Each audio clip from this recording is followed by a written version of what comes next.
Okay, now it's on. Now it's on. That's good. That's good. Yeah, that's good. Whatever you were talking about before was wild. Yeah. Definitely crazy. Like, mountains will fall. The gods will speak to us from the skies. It's a whole thing. But, my gods, you gotta impress them first to, like... Yeah. Marduk doesn't like... He's like, you gotta, like, burn a couple bodies first to Marduk? get my attention. Yeah. Marduk! Yeah! Marduk!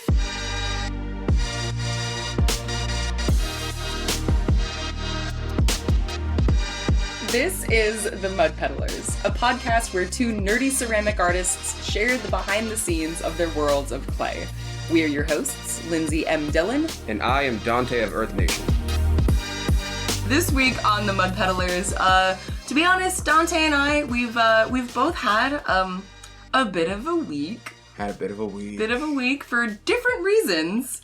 But we're kind of taking it easy today, and we're going to do a bit of a lifestyle? No, a life update. It's an in the studio update. Thank you, in the studio update. Lifetime? I can word, don't you worry. Okay, I won't worry. I can word. You can English? I can English. We barely English. Yeah. If you talk to an English person, we like slang. Yeah, well, because we speak American English. Yeah. Also, I realized earlier today. No, not earlier today. Earlier. Wow, really, I'm struggling. I'm waiting for the caffeine to kick in. We've got Donte has a iced coffee with an added shot, and I have a cafe au lait. So we're deviating from our boba tradition. I wasn't gonna get anything, and then I was at the counter, and you were like, "What do you want?" And I was like, "I don't want anything." And then you and the cashier looked at me like we're getting you something. Yeah, and I was like, I just caffeine. Yeah.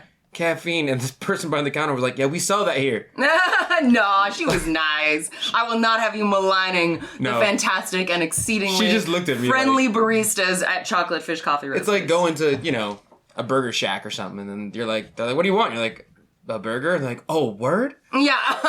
For real? What? You stupid? What kind do you want?" Oh my god. Yes, so considering that Donte and I have both had a bit of a week, the studio lifestyle update is in my mind, this episode is like halfway between the Mud Peddlers and the Night Peddlers. Yeah, no, definitely. You're gonna get a little bit of Night Peddlers here. Yeah. And it's been actually really fun. I've been feeling good about seeing the episodes rack up in our Night Peddlers. I don't know if we're getting big, but like the Mud Peddlers in general is bigger than I thought it would become. I'm just amazed y'all are still listening. Yeah, Thank you. And I'm glad you're still here, because even though this isn't like a core episode, we're still hanging out. Yeah. We're still here. I'm in your earbud. Yeah. What you doing? Are you enjoying a good day in the studio? What's your name? Yeah. What's your sign? What's your number? Where you from? What's your blood type? You got a 916? Ooh. I gotta edit that part out. That's the first numbers of my phone number. Oh, no. I know. You're supposed to say area codes only. I know. I just, So, tell me what's been going on with you. Oh, man. I got super sick last week. Ooh. I mean, like, horrendously sick. Just a little trigger warning. I'm gonna mention some bodily fluids. Okay, hold on. I already heard this story once. I don't know how... I'm gonna be nice about it. I don't know how prepared... Okay. I'll be nice about it.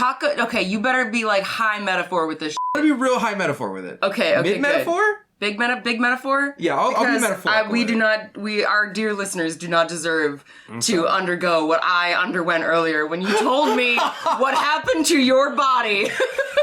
Life is good. Yeah. Yeah, so I got really sick. Well, actually, my wife, Abel, got sick first. And then about 3 days later, she gave it to me. So there was some cross-section there. And I want to say I stopped being sick Monday, but we basically had like some kind of stomach virus. Whoa. I couldn't eat like a half or a fourth of the food I normally ate. I didn't eat for a while. Couldn't go to the gym. Donte is literally skin and bones in front of me. Right now. He's wearing a dark robe and he looks a little bit like death. Yeah. That's how thin he is. That's how much weight he lost. It's true. I did look cut yesterday, though, because I hadn't eaten in a while. And I was like, damn, I've seen 4 of my abs. Oh, God. It was good. On the first day in which it really hit me, I hadn't eaten for a day before because I just didn't feel the hunger sensations. And I was like, man, I'm dizzy. I'm sweaty. I don't feel good. What's going on with me? I can't go to the gym. I can't eat as much.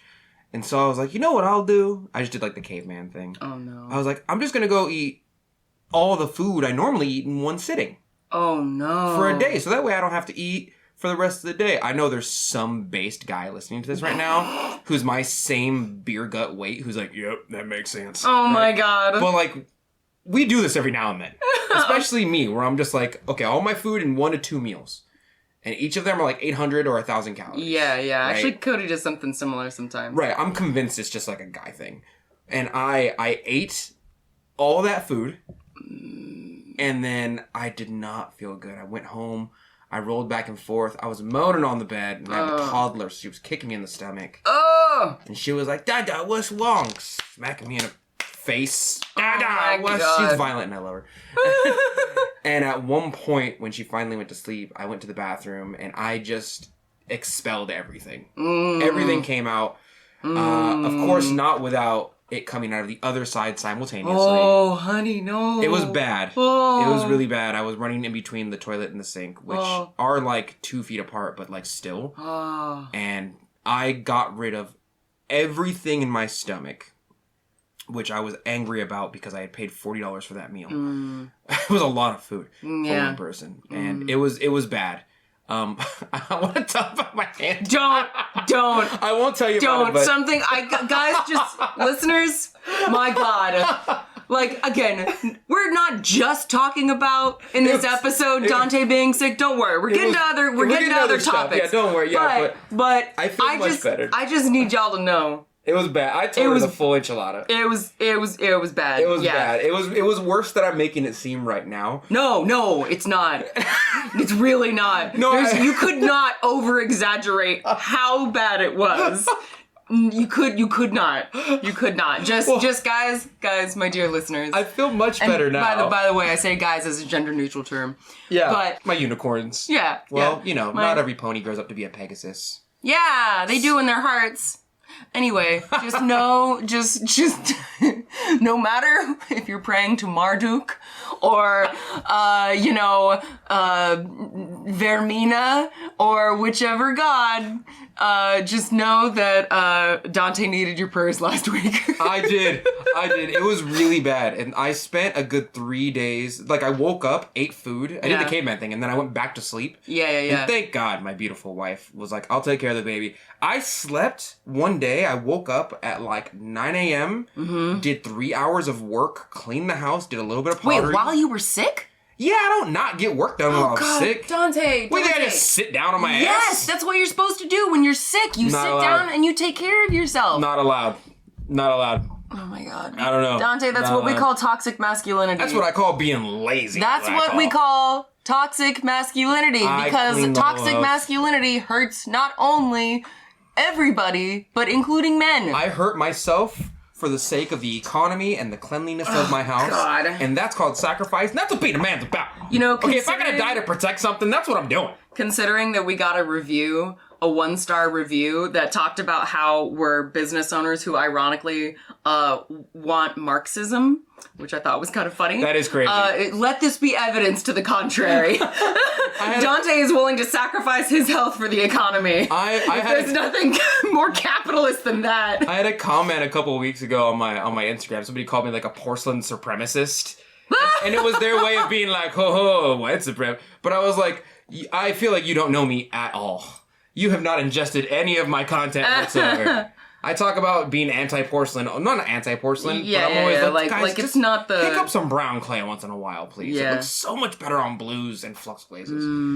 Anyway, I feel much better now. Yay! Right? I still do get dizzy sometimes, like when I stand up or do something too much. I couldn't go to the gym yesterday. That killed me. That broke my heart a little bit.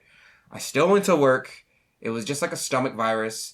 Thankfully, the baby didn't get sick. And if she did, passed real quick. Good. You know, babies bounce back quick. But, like, me and the wife were down for... There was a day where I was on the couch for the high majority of the day. And, of course, it does nothing for my mental stability. Because, like, I feel like I'm not being productive. And so I feel... And I know this is toxic. And so I feel like I haven't earned my sleep. That's why you need therapy. I'm not gonna You need therapy. I'm just gonna play first-person shooters in Minecraft with Tim C. All right. I'm not gonna pay someone to tell me I'm broken. Oh my god. Give me the pills. Let me go back to work. For the sake of the fact that it is mental health... I think it's like, what? Mental Health Awareness Month, I think, this month. No, I can't remember. It's Mother's Day month. Mother's Day month, well, that too. But I need to say that that is not what therapy is about. And everybody needs therapy. I have been in therapy for years, off and on. And definitely a fan. So therapy's cool, but have you ever had a 360 no-scope headshot? Cures a lot of depression. Yeah? Yeah. They're hard to get, though. Real hard to get. I don't actually know what that means. It's pretty much bullet magnetism, if you think about it. It's just luck. Okay. Yeah. Okay. All right. Well, I believe you. Yeah. I'm happy for you. You have a full set of netherite armor? Netherite? Yeah. It's like higher than diamond in the Minecraft world. Oh, okay. Fixes a lot of depression. Oh, man. All right. Well, that's pretty cool. Yep. Well, I finished Baldur's Gate. Did you? I did. Abel and I have been playing the crap out of Baldur's Gate because I'm married to the couch right now. Yeah. Because I'm coming off the sick. Yes, exactly. And because of it, yeah, no, please tell me about that. Oh my god. Okay, so, okay. Oh, hold on. Before... Did you kill Astarion first? No! You traitor. No! I hate him so much. Oh much. my god. Okay, so, alright. Dear listeners, I'm gonna let you know right now. I'm gonna say some spoilers about Baldur's Gate. So if you are playing Baldur's Gate and you do not want spoilers, this is the Night Peddlers episode. Skip ahead for a little bit. No, it's not full Night Peddlers. We're still got to talk about some clay stuff because you have some updates about ancient copper that I want to hear about. I do. And I have some angry about it. I have some sort of big live news that I'm gonna just hint at, but it's led me to doing some other fun stuff. But anyway, point being, she's pregnant! No, I'm not. That would be literally, I'd be like, okay, if I got pregnant right now, considering that last year I had both of my full fallopian tubes removed from my body. We're both technically snipped. Yeah, we are. Snip buddies! Yeah! Yeah! If I got pregnant, I would be like, yo, there's the devil's baby in me. Good God. We're like done. Because, Immaculate Conception, there's that horror movie coming out that's about... Oh, right. Yeah, anyway, point being, I'm going to talk about some stuff with Astarion and some stuff with Baldur's Gate, so I'm going to just skip ahead like a couple minutes. Yeah. Anyway, okay, so as some are members of the House of Stone and House of Flame on Patreon know if they've listened to these episodes. Yes. I love Astarion. He is my comfort romance character. So cringy. Next playthrough, I'm definitely gonna romance Shadowheart because I want me a goth girlfriend. It's very disturbing to me that your number 1 and 2 weren't Karlach. Karlach is... I'm a little offended. Karlach is best girl. Yeah. She's best girl, 100%. But I have best man in real life. My healthy relationship with a rad person exists in the real world with my fiance because I got engaged because I proposed. Yes, Lindsey proposed. I did. That's important. I should have, Hear that? Conservatives! A woman proposed! I mean, not that I fully identify. Put that in your black coffee! Oh my god. Actually, I should have prefaced that with a little bit more instead of sandwiching the fact that I'm engaged now. Do you want to start that? Within talking about Astarion, which is ironic, but no. Because she wants to marry Astarion. No, okay, so I'll, okay, alright, hold on, alright, I'll come back to the... Just restart it. No, now it's the thing. So we're going with this take. I love Astarion and now I'm engaged. Yeah. In the same sentence? In the same sentence. I know, it's kind of funny actually. Oh god. Anyway, point being. Okay, so Astarion, right? Alright, so I romanced Astarion, did the whole thing. Okay. I had him make the right moral choices in dealing with Cazador. It's crazy you have to make him do that. Yeah. Because, I didn't make him. I just tried to convince him, and he listened to me because I had romanced him, and he liked me. But here's the thing. I'm listening. This actually kind of ties in to the engagement thing. Okay. So, all right. So, major spoilers. Wait, do you care if I spoil for you? No, because I've played most of it. Okay. The main difference between my playthrough and your playthrough is that the second I saw Astarion, I opted. Jesus Christ! I can't believe you're going through your entire playthrough without. I was like, oh look, a vampire. That's gotta die. Oh my god! And I killed him. So bad. He's a theater kid vampire. He had to die. Oh my god! And every time he talks to me, he's like, "Hello, darling." I'm like, "Oh, you're cringe. You gotta I love him so much." Oh. So what's the reverse of a boner? I romanced him, did the whole thing, and then there's a choice that you make towards the very end of the game, and I won't spoil all of why this happens, but you basically to make a moral decision, you have an option to become a mind flayer. Like, full ceramorphosis. Right. You get the tentacles, you get everything, right? Wait, did you not pick the middle path where you can be, like, a sort of mind flayer? No. This is later on. Oh, okay. This is later on. This is, like, one of the last decisions you can make in the game. And so I decided to do that. I went full mind flayer. And I'm thinking, like, well, I mean, Astarion's a vampire. Surely he'll love me. No, it is not the same. Still for being Vampires a mind flayer. Still more pure. And here's the thing. He was like, ew, babe. No. Gross, my love. Ew, babe. No. Well, okay, so here's why. So we went through the whole thing, defeated the Elder Brain. It was great. Yeah. Then there's this cutscene where we're like, in bed and stuff. And Astarion is basically just like, hey, so I got all this, like, life ahead of me now, and you're, like, are you even you anymore? And I'm like, yes, of course it's still me. But he dumped you, dog. He kind of leaves. He kind of leaves it being like, I just need a break. Maybe, we'll come, maybe we'll see, maybe we'll come back again. And then at the thing where... That's the most boy shit I've ever heard in my whole life. And then when you come back to at the end where you get to have the party with all of your teammates, it's like super clear that you and Astarion are like no longer an item. But here's the thing. Because I also romanced Halsin because I want me a big bear elf man. Halsin was like, look at your tentacles. Look at how they... Wait, no. Hold on. Yes. He's like, wait, hold on, I gotta do the voice better. Look at your tentacles. Oh my God. Look at how they gleam. That's how he talks. It is nature's glory. No, it's not! Yes, it is! It's a mind flayer! Yes, it is! It's the opposite of natural! And so, in my playthrough, in my headcanon, because Halsin invites me back to his grove, I go back with Halsin, and here's the thing. Here's why it's important, and here's how it relates to the engagement. I'm listening. So Astarion is like the tragic romance that, gets your blood hot, and it's like all this stuff, right? And it's like the intense tragic romance. But Halsin is the man you marry. Halsin is the man you marry because Halsin is the man that can adapt with you through your changes. And that's the kind of partner I want, and that's why I proposed. Listen. Because Cody and I have been together for like 12 years. Oh my God. And it hurts. And we have grown together. We've done all these things. It's like, he's my Halsin! Ah! Okay, listen, like, Astarion is definitely the guy that when you're 20 years old and you want to have fun with, like, a bad romance. Yeah. That's it. And then, like, Halsin's, like, the guy who will actually build you a house and take care of your kids. I mean... But, like, Astarion's not doing that. And every time He still might, though. He's just not cool with my He's players. hot. He's just not secure. He's like, babe... He is by the end, depending on your choices. Babe, or he gets, like, real dark. And he's just like, let me kiss you. And then he makes you get on your knees. It's great.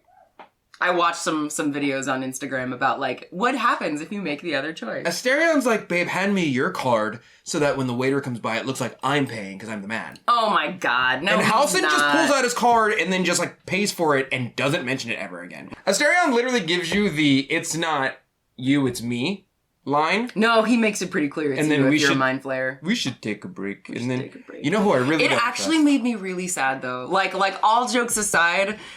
I was actually sad because it kind of like finishing Baldur's Gate felt like finishing a really good book series. Of course. Where it's like, it's like you've gotten attached to all these characters. Like your character has gone through all these things and then it's like over. And I was actually like sad, not just about Astarion, but about like the whole thing coming to a close. And I literally had to like sit there right as I was about to go to Withers and like officially end the game. Withers, yeah. Yeah. And I was like, hey, you know what? It's all right. It's all right. Everyone's okay. Everyone's okay. And then I entered the game. There's a couple things in my playthrough that I really enjoy. Yeah. But you know me, like if I have the ability to op you without consequence and like you annoy me, you're just gone. You know what I mean? Okay. So the second I met Astarion, he like tried to trick me. You know the thing he does when he like tries to trick you. Right. Yeah. Which, by the way, if you don't play Baldur's Gate, it's essentially Dungeons and Dragons, but a video game. It's exactly that. Yeah. But they give you these preset characters. And Astarion is like the vampire, and Halsin's like the druid, but he's very large. He's like 6 foot something and very burly. Yeah. He's an elf, which is like against the traditional, not against, but like it's different than the normal like association of like the thin, lithe elves or whatever. Right. He's not like skinny and dancing on water and stuff like that.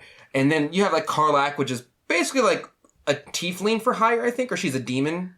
She was turned into a demon. She used to be something. No. She wasn't turned into a demon. She had a infernal engine like placed into her chest so that she can be ultra like more powerful. Right, but that made her like part of the Hell's army. But before that, she was just like a normal. Yeah, like a normal tiefling. Right, and then of course you create your own character with all the subclasses. Anyway, all of these characters you're able to romance, right? And even though the majority of book buyers I'm pretty sure the majority of people who buy fantasy books are really just people who like to prefer to like read their pornography instead of watch it. Oh my god, there's so many other reasons to read fantasy. Listen, I don't know what's going on because I keep on trying to read more like fantasy books, but I have noticed almost every book has a romantic subplot.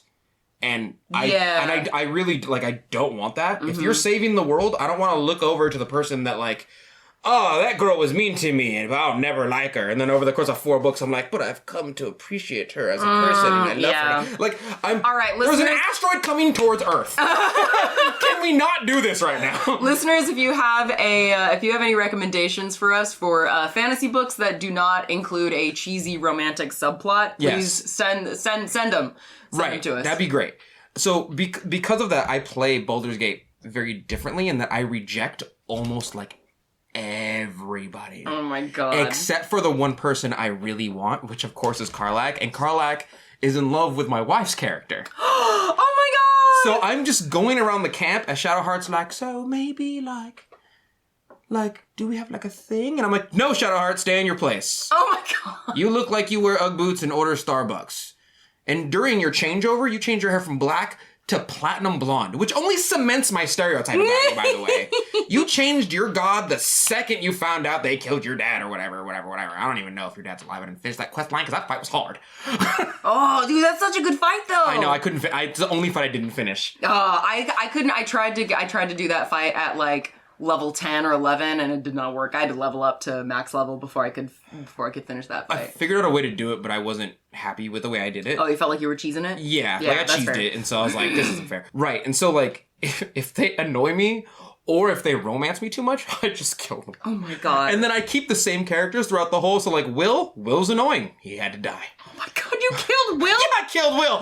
Every time you talk to Will, he's like, I'm the blade. I'm like, hey, Will, how's your day going? And he's like, well, every day is a good day for the blade of the frontier. And then when you finish his quest line, he's like, I am Archduke of the frontier. And I'm like, Jesus Christ. Oh my god. You gotta go. I suggested that he not become the Archduke. God, he probably gets another stupid title, huh? Yeah. God damn it. Actually, so at the end, wow, okay, so I have so many spoilers, but this is so it goes. So at the end... This might be just a straight up... No. We are 24 minutes in and we have to stop. We have to start talking about We gotta do another 30 minutes of pottery. No, not there yet. We gotta talk about pottery also. Oh, Will. Will ends up joining Karlach in Avernus. If you don't romance Karlach, yeah? Yeah. If you do, she's like, I'm dying here. With you. Really? Yeah. She doesn't leave. She's like, and she's pissed about it too, but she's like, I love you too much to leave. That's so sad. I know. But you can join her in Avernus, right? Can you go with her? I don't know. I never got that option when my playthrough. What? So like, that's what I thought, right? Once I romanced her, she's like, I'm gonna stay here with you because I won't go back to Avernus. Right. And then you're like, we could just live in Avernus. Yeah. Like, I'll love you forever in Avernus. And she's like, I don't want to go back. And I'm like, well, your options are dying or going back. And I could, like, I could just live with you in your house. And she's like, no. And she doesn't really give you an option. That's so sad. Right? And so, Halsin I leave alone because I love him a lot. He's really cool. Based. Yeah. Halsin's based. Will died. Astarion died. Gale died. Gale got used as a bomb because right. He's a gaslighter. Like, he spun this... I think my problem, and I'll try and stop here, right? My problem with a lot of the characters is that they have this, like, poor me backstory. Like, oh, I'm this way because I've been hurt in the past. Yeah. I've been used as a slave for X, Y, Z. And I'm like, so has everyone else in the game, including Karlach, and she still didn't turn out as much of a dick as you are. You have the same stuff that Carlac has going on, and Carlac is just a better person than you altogether. So when I got to, and I know everyone's experience is different, but I'm just tired of, like, the characters giving me this experience of, like, I've been through a lot. And it's changed me as a person, so I'm sorry if my toxicity hurts you. And Carlac is just like, I was a slave in hell for many years. It's like, my body was used in ways I did not agree to. I was sold. And then she's like, want to go hang out? And you know what I mean? Like, oh my God. All right. I hear it. Okay, we're done talking. We should start talking We're now done talking about Baldur's Gate. Yeah. At the 30-minute mark. At the 30, practically. I mean, by the time I edit some of this, it'll probably be earlier. Yeah. Because... It's good energy, though. The coffee kicked in. The coffee kicked in? The coffee kicked in. Yes, it did. All right, let's talk about studio stuff. Okay, so what do you have? What have you been working on? So I haven't been doing a lot in the studio because of reasons that I will tell later. Yeah. But I did start finally making some progress on a project that I have been wanting to do for a long ass time. So, and I've talked to you about it a little bit, but it's been a long time. So I've had this idea for a while of creating a pantheon of these things called Numina. And Numina are basically like demigods. Like they rule over very like specific sorts of things. And they also can sometimes be called, like sometimes people will call like the certain spirit a place has a Numina. So if you like go into a forest grove and it's really beautiful, you could say like, they're like, this place has a Numina about it or something. Is this like canon or did you make up the term? Oh, no. Numina it's a canon term. Yeah. It was originally, at least, well, my understanding is that it's originally a Roman word. Yeah, it's like the polytheism of Roman gods where like there's a god of thunder and a god of bread and a god of... Yes, but Numina specifically are like underneath like the main gods. Are they so like Jupiter or Zeus in Greek mythology would not be considered Numina. He's like a god. Right, he's like a president. Yes. I get it. Yeah. But there could be like there's literally a Numina of sidelong glances. So like if you're walking past and you're like judging someone and you like look at them sideways, there's a Numina for that. Imagine you have like the necklace of the deity of the sidelong glances. So it's funny that then you're like, that's crazy because that person's just judgmental of the god. See, it's funny that you say that because that is kind of what I want to do. That's hilarious. I want to create, and not necessarily that they're all like bad. Yeah. But I really love the idea of like, well, just in general, I like the idea of polytheism, of different gods, you know, things like that. Like I don't actually believe it, but I like the idea of doing things like, what if there was a Numina or like a demigod of like writing resumes? What if there was a demigod for when you finally get out of bed in the morning, when you finally overcome your like depression? Caffeine god. Let's go. Caffeine god. Yeah, like all these different things. So god. Let's go. So I started writing... God of boners. Yep, exactly. Definitely. All those things. I started writing, like, the introduction to what would be, like, a little mini, like, booklet that I want to make. And again, God knows, you dear listeners have heard me talk about all the different projects I want to do and never follow through on. But the only reason I'm talking about it is because I actually finally started making some progress on it. No, that's right. So I'll be sharing the writing on Patreon first.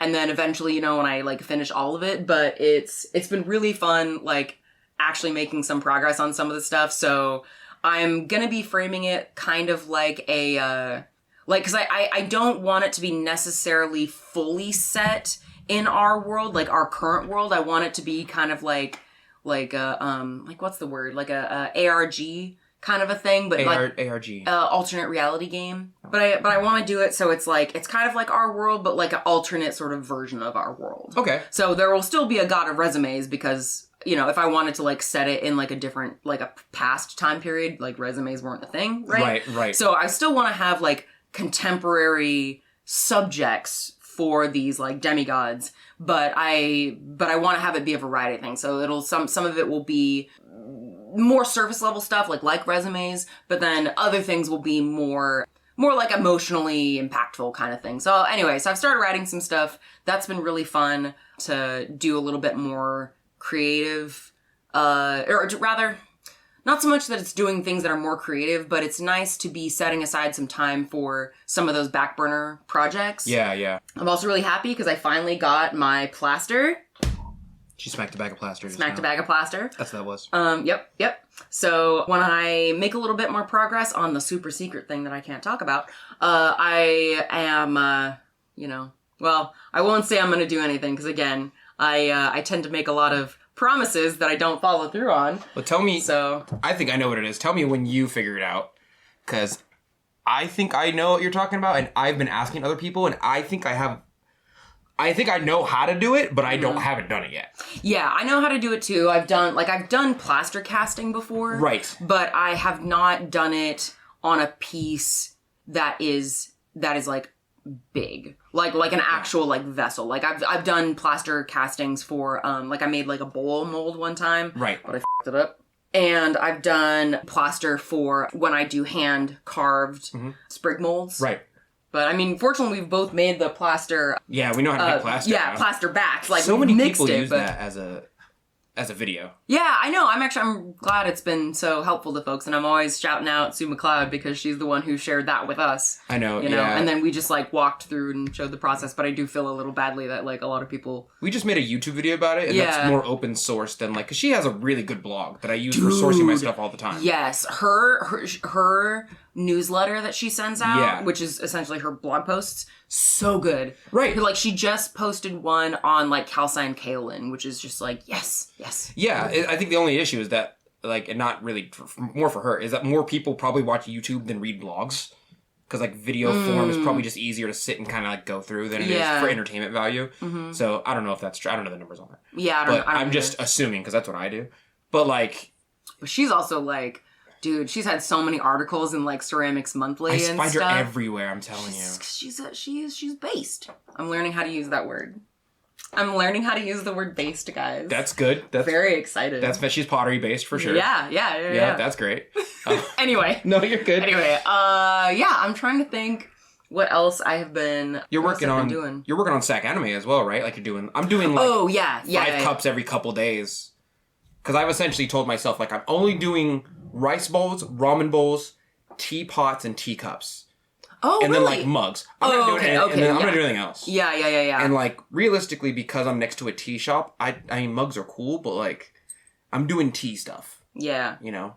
I mean, a lot of people use mugs for tea though, because tea is hot. They are the T-shirt of the ceramic art world. Everyone has them, a bunch of them, you know. But like, I need to make like socks and pants. Oh. You know what I mean? Because like I'm next to someone who sells like feet.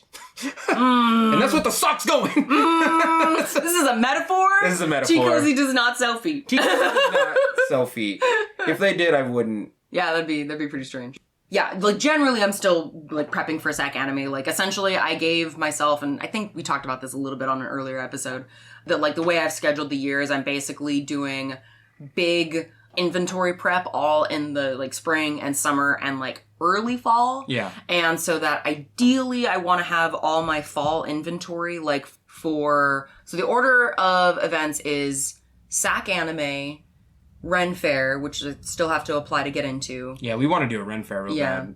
A Halloween update, holiday update, and then Sac Anime Winter. So those are basically the events that I'm prepping for. And the thing that I've been working on that I'm not talking about yet is pushing out that timeline for sure, because I'm basically giving myself like all of May to work on this particular project, and then in June I'm gonna get back on the wheel and like actually start producing stuff again. That's the general plan. So what I'm trying to do at the moment is every time I go in the studio, I need to make like 4 or 5 things, and they got to be simple. Because like I'm getting a lot of my creative juices out by going to class, and some of my classes need a lot of help.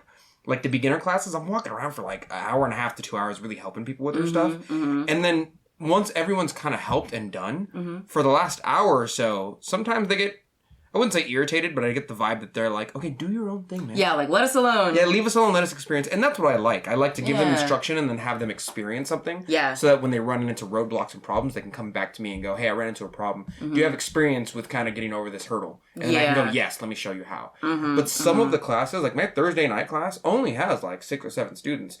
And they're all really good artists.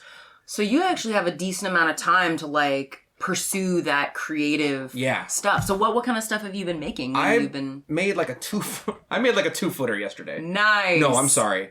this week. Oh, okay. Because I was watching someone else on Instagram do like a composite piece, and that's really one of the ways that you get like 3 foot, 4 foot tall vases. Right. And I thought, I have that thought that I usually have to myself whenever I see someone else's work on Instagram. I'm like, do I know how to do that? Mm-hmm. And then you just kind of do it. If you're experienced enough, you're like, oh yeah, of course I do. Like I've been doing this long enough to where I can kind of fit that together. Yeah. And of course, I saw a vase in a video game.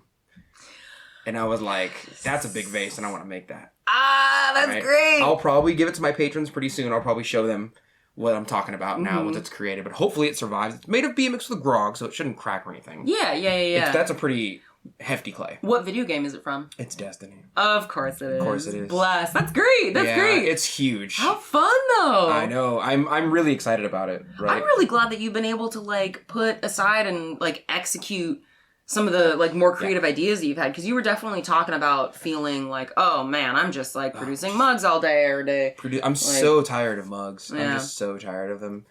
And, of course, because it's getting hot, I have to pay extra attention to my stuff. My porcelain dries a little faster, Yeah. Just the tiniest bit, like 3 hours faster. So if I uncover my stuff in the morning while it's still cool, and I come back and the temperature is raised at least 10 degrees 3 hours later during the evening, like 12 o'clock, 1 o'clock, then I have to okay, now it's time to trim that stuff. Yeah, But with stoneware stuff, or at least like grogged heavy stuff, it's like, just leave it. I still have to be really careful with that, because, of course I use half and half. And it is. It's a little rough on my hands, not gonna lie. Yeah. But it has the lower absorption rate, so that's why I switched to it. That makes sense. Yeah. But so I'll be really curious to see how that responds, because I feel like in general I've had fewer issues with cracking.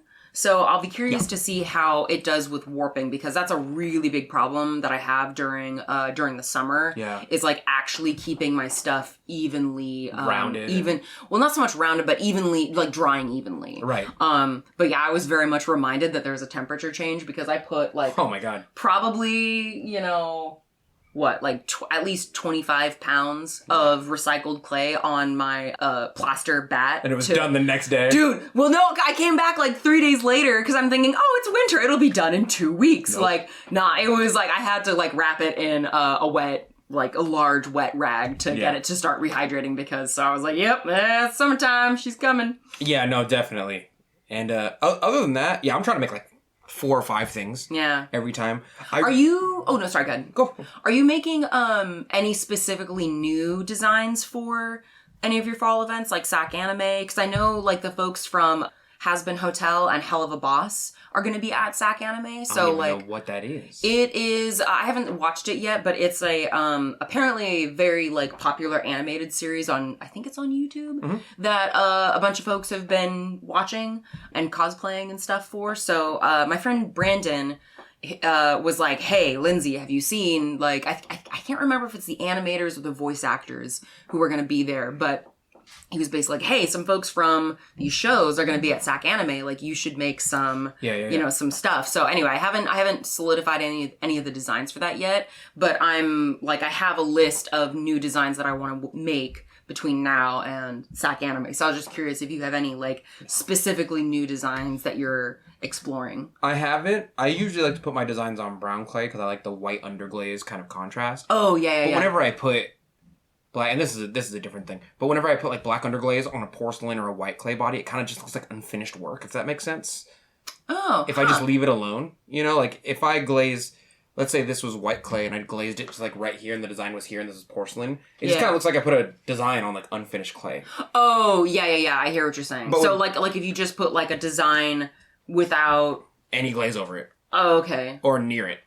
Okay. Yeah. And it's just like straight, like, but this and use whatchamacallit, because like obviously when I add designs, I make a stamp that I actually put like a sprig mold that's essentially putting it on top of the cup. I use a silk screen. Silk screen. That's the word I was looking for. I do this. Yeah. Which I'm holding up a teacup right now, but which y'all can't see. But it's the cups for it's the Avatar: The Last Airbender cups that we made for Tea Cozy. So it's a brown clay body. I think it's redstone. Yeah. And then it's the four element symbols from Avatar applied using a white underglaze and a silk screen. Right, but this just kind of like, to me anyway, it looks like way more natural than like a like porcelain that looks unfinished. This is just my personal taste. But other than that, no, I'm really trying to concentrate on like teacups maybe mugs, teapots, rice bowls, ramen bowls. And that's just, like, that's what I'm doing. Are you going to make more of the, Yeah. What's that called? I have to, hold People on. are just calling them jagged cups. Yeah, there's like a term. There's like a term for it. Organic. At least that's what I call them, like, organic teacups. Because they're supposed to mimic kind of like this rocky exterior. People seem to really like them. Like, every time I go to the table, like, wow, this is different. It's not just like a smooth. This has texture. It feels good, you know? Yeah, it's basically, it's the one where you have like, normally it's like a block of clay and then you carve it out jaggedly, but you throw it on the wheel and then alter it by essentially cutting off parts of it and then like pulling it so that it has, like you're saying, a organic geometric shape. But there's a word for it and it's driving me crazy. Listener, because apparently my terrible memory is not letting me Google this, let us know what that word is, because someone out there probably knows what term that is. I've been calling it organic work. I don't know if that's the culturally appropriate term for it. I'm sure it's... There's a specific thing for it. It's like how kintsugi is like a specific technique, a specific thing. So this technique also has a word. Yeah. But I can't remember what that word is. But me either, really. Yeah. I'm trying to make more of those. Mm-hmm. I have developed a couple of new glazes. Ooh, pray tell. I will totally say that they are failure glazes, but it's not because the glazes themselves are bad. They're actually quite good. I'm very happy with the glazes. You just made them as you were trying to make something else. I was trying to make ancient copper. I think, and if you read my blog at earthnationceramics.com, you will see my actual journey through it. I just released one literally today. So by the time you're hearing this, you will be able to see probably another, like it'll be 2 blogs later. Really. Yeah. But essentially, I've been trying to redevelop ancient copper, and I was talking to someone, and I'm not going to say who, and they were like, I'm looking at your stole chart for your formulas. Why are you over here? And why is your silica to alumina ratio so damn high? It's like 9 or 11. It's too damn high. Yeah, and I was like, what do you mean? And she goes, I don't know if you know this, but ancient copper is technically just a matte glaze with lots of, like, alumina development, which people call crystals. But they're not, like, zinc crystals. Yeah, yeah. They're just, like somebody dumped a bunch of Gerstley, like, boron. Somebody dumped a bunch of boron into a matte base and put some crystallish things in there. It might be titanium, it might be zinc, who knows? And then, like, those formed over time. And that was it. And so at cone 5, it's a matte glaze. At cone 6, it's like a little crystalline matte glaze. And I was like, I've been in the wrong portion of the formula stuff. So I started messing with matte glazes, essentially matte, crystalline-ish matte glazes. Yeah. And on the first try, I got like a third of the results I wanted. Dude, that's awesome. I made an entirely new glaze that it is not, don't look on Glazy right now. It's not there. I will release it probably in the next couple months because I need to fine-tune this. Okay. Because like I usually throw things together and then if they turn out good, I fine-tune them. Yeah. And then the final result is what I really want. Is what you end up with. Yeah. Like and what you like publish. Yes. Like Greymon was fine-tuned over months. Yeah. To be exactly where it is. So that recipe is tuned in. That's why it's released to the public. Yeah. But as far as like this new one's called Growlmon. Growlmon. I hope to God that the folks who are responsible for Digimon never get up your ass about this stuff because I love that you have the Digimon naming convention. Here's Growlmon is the evolution of Greymon in the Digimon. Oh my God, that's great. That's great. Yeah, and so I'm pretty happy with this glaze. I will probably test it on multiple clay bodies, release it, make a blog about it, XYZ. But that's essentially what's been happening in my studio as far as glaze development. I've been trying to create ancient copper, and I've accidentally, remember I was like, I made a red glaze? Yeah. And so I have 4 of them now. Dude! I have 4 red glazes. Oh my God, you're gonna have to show me all of them. Oxidation red. Oh my God. And I need to like actually make a matte red that's good, with good alumina development and good heat and enough boron to like melt it, like actually develop the alumina. And I think that is where ancient copper lies. Maybe like 1 or 2% zinc, but sometimes too much zinc mats things out over like 5% and it makes it look weird. Okay. Maybe like 1% titanium, we'll find out. Sometimes that makes things too matte and milky. Yeah. But like, I think a third of the process was figured out by me just going, oh, it's a matte glaze. Somebody being like, bro, why are you, it's a matte glaze. Why are you stupid? So now I'm pretty happy about it, honestly. Oh my God. It came out. So when do you think people will be able to see the results of what you've been working on? Like how much more tweaking do you have to do? Because I have access to the kilns at Sun City and I'm putting a test dial in like every 2-3 weeks into a real kiln with good heat work. Not like a tester, not like a scut firebox that takes 2 hours. Oh, yeah. You know what I mean? Like you're actually testing it in the kind of kiln that like most folks will. Yes. Yeah. It should be about another 3 months. Oh, wow. Okay. Like I'm going to go home today and redevelop it and test it and do a small line test. And that's usually what I do is I make the base glaze that worked before. Yeah. So I'm like, hey, this glaze was a success. Yeah. Let me tune it a little bit and make another batch of that glaze, and then let me add things or take things away from it. Yes. Right? Yes. And okay. Yeah. That's my line and test. then you test. Okay. Yeah. Yeah, so I'm like, okay, so this is the base glaze. And then I dip that, and then I reblend it, and I add like, let's say I'm making a 100 gram batch. I put 1% titanium in it. And I go, okay, this is the base glaze plus 1% titanium, and I dip that. Yeah. And I get to see like 1%, 2%, 3%, 4%. Yeah. And I usually put 3 or 4 different tests in there. And then whatever goes in the right direction, I stick with that. So let's say that I have the base glaze of what I'm calling Graumon at the moment. Yeah. And 1% zinc looks fantastic. So the next base of the glaze, the recipe's now been updated to Graumon plus 1% zinc. That becomes part of the original recipe. Yes. And then I play with that. And I start, by the time I get to a glaze that I think has a lot of potential to it, I start making it what I call, and this is, I'm sorry, this is a deep dive on glaze stuff. I start calling it, like making it more efficient. So a lot of the minerals that we mix in with our water to make glazes have like a lot of free floating silica in them. But a lot of free floating silica isn't good for like the energy conservation of the glaze. So I tend to take out silica. Right. And then add flux. Because the other components that are in the glaze kind of already have some silica in them. Right. Like a bunch of frits have free floating silica in them. And like I would love to have a chemical or a mineral that was just like one thing. But the purest one I can find is lithium, and that's a carbonate form, and that's water soluble, and I don't want that. Right. Like, even my Tenmoku Gold has a bunch of lithium in it, so in order to make Tenmoku Gold work, I have to, like, dip it, wait for it to dry, and dip it again. Yeah. So the lithium layers on top of each other, and that's the way I'm getting my, anyway. I try and stay away from lithium, and I try and go with other stuff now, like spodumene and frit and whatnot. Yeah. I'm not sure if this is the right metaphor, but for folks who, are like completely new or know nothing about glaze chemistry, I feel like making a glaze more efficient is kind of like when you do the dishes, you don't need a 1/4 cup of dish soap on your sponge. You can use a couple drops. Exactly. And so, yeah. And like your dish soap just goes away long, and it like your dishes get just as clean as they were before. You're not wasting as much material. You're saving time. You're technically saving energy, if that makes sense. And my goal is to take out silica, usually not alumina. I kind of leave that alone, even though it's a lot. And add like a little bit of flux somewhere, or try and work around the chemistry so that I get more meltiness. Yeah. To make it the way I want it to be. Right? The amount of glazes that I've gotten, and I'll stop soon, I promise. There's some people who are like, we don't know what you're talking there's about. Some people right now who are listening to this and they're like, this is how you make glazes. Yeah.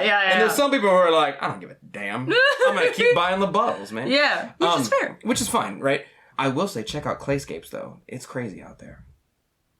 Clayscapes gives you like 5 pounds of glaze. I'm still freaking out over the fact that $40 gets you like 3 liters of glaze. Yeah. To be honest, like, if you've been using bottle glazes, but you're like me and you hate brushing on glazes if you want to start dipping, Clayscapes is a really great starting point because basically all you need to do is... I can't remember. Did they tell you how much water to add? They give you a hydrometer reading. They do a hydrometer reading, yeah. So, it's easy. Like, literally, if you... Like, hydrometers are, what, like $20-$30 or something like that? They're the price of a bottle of glaze. Yeah. If you've ever used, like, a mercury thermometer... or if you've ever used a ruler. If you've ever used a ruler in your life, you can use a hydrometer. It's really not hard. So if you are looking to start dipping glazes, go to Clayscapes, buy their like, because they essentially sell the glaze in like as the dry material without the water. Yes. And you get a lot more of it for cheaper. And all you have to do is get a bucket, add some water. 5 pounds of it for like, their Coastal Blue is like $30, and then you gotta pay shipping. Yeah. Which is insane, because I have like 3 or 4 liters of Coastal Blue. It's good. It's a good deal. For the price of 2 pints of glaze from like a regular... I'm sorry. I know I'm turning into a Clayscapes fanboy, but it's insane. And I think there are, like, if I remember correctly too, I think Alpha Fired Arts also sells like larger amounts of specific glazes, but I'm not entirely sure, so don't quote me on that. Well, they do, but you have to special order them. Mm-hmm. Like, your clay store will get it for you, but you have to special order them, and they're usually really costly. Like, I want to say about 5 years ago, I asked him about Fire Brick Red or Red Fire Brick from Potter's Choice Amico. Yeah. And to get it to me, and then to buy it from the company was like $100-something. And although I think it was more pounds of glaze, it was like 10 pounds. Oh, wow. But that's still not equivalent to me. Yeah, like it still wasn't worth the juice, wasn't worth the squeeze. Definitely not. Yeah. Not for that. And that was like 5 years ago. And, things do be expensive right now, for sure. Yeah. I mean, they were always expensive, but they're extra expensive right now. Yeah. You know what I mean? Like 1/20th of my grocery shopping cart is like $70. God. And I'm just buying milk, Yep. Is there anything else you want to say right before we go?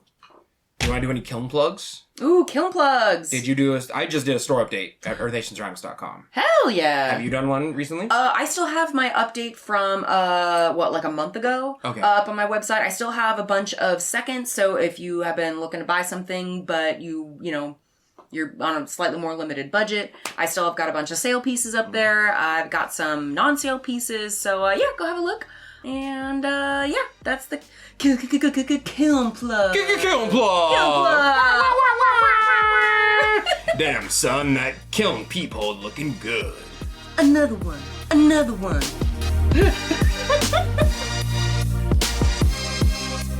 And that's it for today. Thank you so much for joining us for this episode of the Mud Peddlers. We would love to hear from you, so if you want to share your thoughts about the episodes or just see what Donte and I are working on in our studios, come say hi. You can find links to my social media at lindseymdillon.com. That's LINDSEY, M as in monster, DILLON.com. And you can visit my pottery shop or see what I'm working on at earthnationceramics.com. And you can find me all over social media at Earth Nation Ceramics. It's spelled exactly how you think it's spelled. And if you want to support the show, hear some bonus episodes, and see some behind the scenes of my work, you can support me and the show at patreon.com/Lindsey M Dillon. Thank you so much for listening, and we will see you next time.